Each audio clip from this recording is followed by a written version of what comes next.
जो हालात हैं पहले से बहुत डाउन हालात हैं। जो पहले हालात से ना, पहले जब रेट सीमेंट थी 700 की बैग, वो बहुत ज़्यादा काम होता था। अब 1140 1130 रुपए की सेल हो रही है। अब वो पोजीशन नहीं है। अब एक आम बंदा वो क्या काम करवा, वो एक बोरी मुश्किल है उनसे लेना, तो वो इतना घर वो कैसे काम करेगा। हमारे तो हुकूमत से ये मुतालबात है कि जो रेट नीचे आए, ताकि गरीब जो बंदा है वो भी मकान बनवा सके।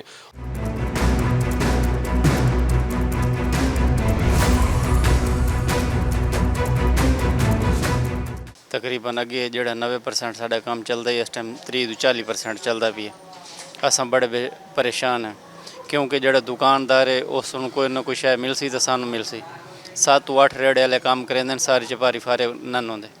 इस टाइम वो इतने बेचारे परेशान हैं भी उन्होंने घर के हालात बहुत खराब हैं। वेरी तुहाडे बाहर सामने बैठन सारे आराम नाल बैठन, केड़ी वजह तो सिर्फ सीमेंट की वजह तो, बजरी की वजह तो, सरिये की वजह तो लोगों बिल्कुल काम बंद कर दिते हैं। क्यों बंद कर दिते हैं? महंगाई इतनी, एक बोरी लाने वास्ते 1130 1140 रुपये उन्होंने पहले गोल ते आना पौंदा।